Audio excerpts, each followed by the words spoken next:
Information processing is the change of information in any manner detectable by an observer. As such, it is a process that describes everything that happens in the universe, from the falling of a rock to the printing of a text file from a digital computer system. In the latter case, an information processor is changing the form of presentation of that text file. Information processing may more specifically be defined in terms used by Claude E. Shannon as the conversion of latent information into manifest information. Latent and manifest information is defined through the terms of equivocation, dissipation, and transformation. In cognitive psychology, within the field of cognitive psychology, information processing is an approach to the goal of understanding human thinking in relation to how they process the same kind of information as computers. It arose in the 1940s and 1950s, after World War II.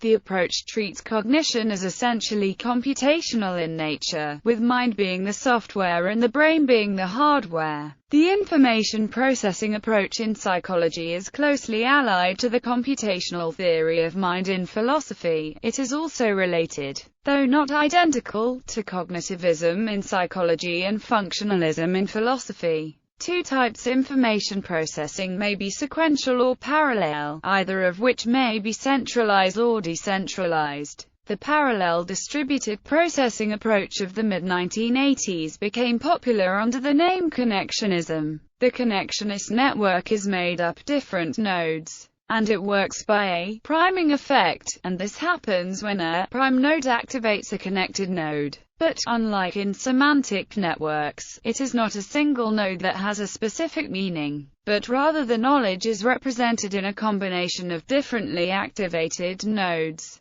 Models and theories. There are several proposed models, theories that describe the way in which we process information. Sternberg's triarchic theory of intelligence. Sternberg's theory of intelligence is made up of three different components: creative, analytical, and practical abilities. Creativeness is the ability to have new original ideas, and being analytical can help a person decide whether the idea is a good one or not. Practical abilities are used to implement the ideas and persuade others of their value. In the middle of Sternberg's theory is cognition, and with that is information processing. In Sternberg's theory, he says that information processing is made up of three different parts: meta-components, performance components, and knowledge acquisition components. These processes move from higher-order executive functions to lower-order functions. Meta-components are used for planning and evaluating problems, while performance components follow the orders of the meta-components, and the knowledge acquisition component learns how to solve the problems.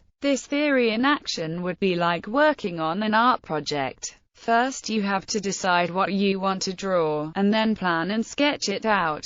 During this process you would be monitoring how it is going, and if it is what you really wanted to accomplish.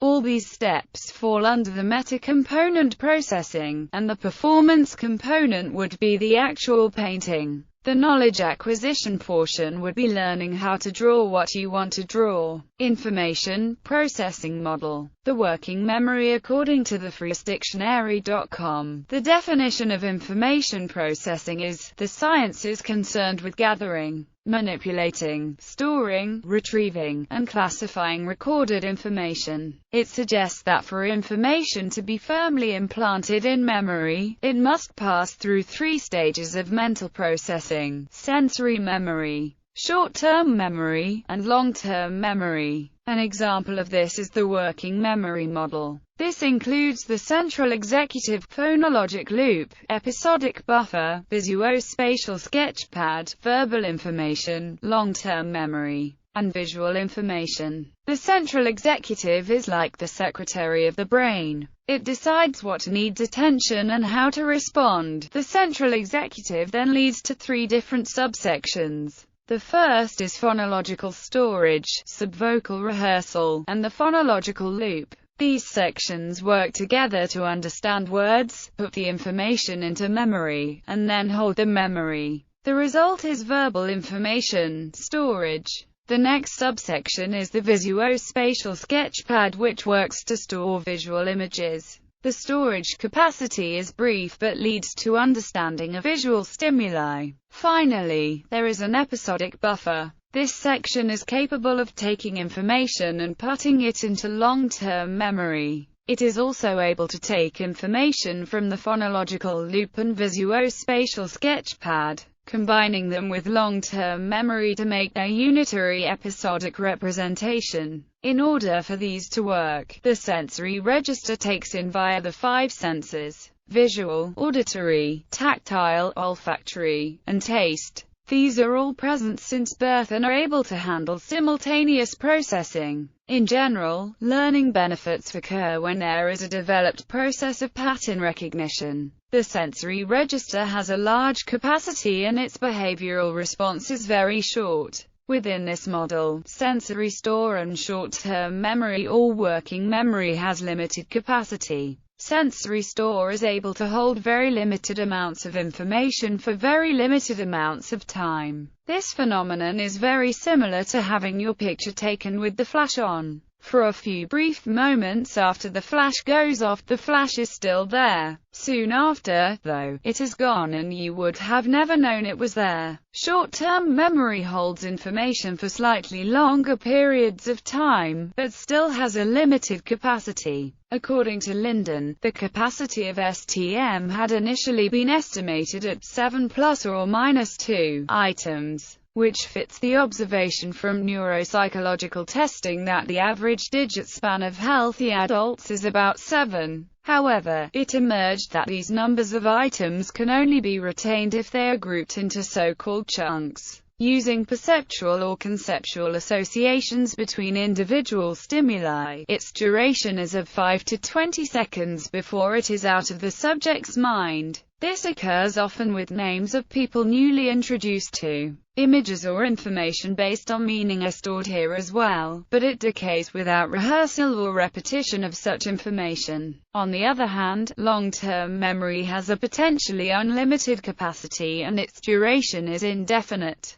Although sometimes it is difficult to access, it encompasses everything learned until this point in time. One might become forgetful or feel as if the information is on the tip of the tongue. Cognitive development theory, another approach to viewing the ways in which information is processed in humans, was suggested by Jean Piaget in what is called the Piaget's cognitive development theory. Piaget developed his model based on development and growth. He identified 4 different stages between different age brackets characterized by the type of information and by a distinctive thought process. The 4 stages are the sensory motor, pre-operational, concrete operational, and formal operational periods. During the sensory motor stage, newborns and toddlers rely on their senses for information processing, to which they respond with reflexes. In the pre-operational stage, children learn through imitation and remain unable to take other people's point of view. The concrete operational stage is characterized by the developing ability to use logic and to consider multiple factors to solve a problem.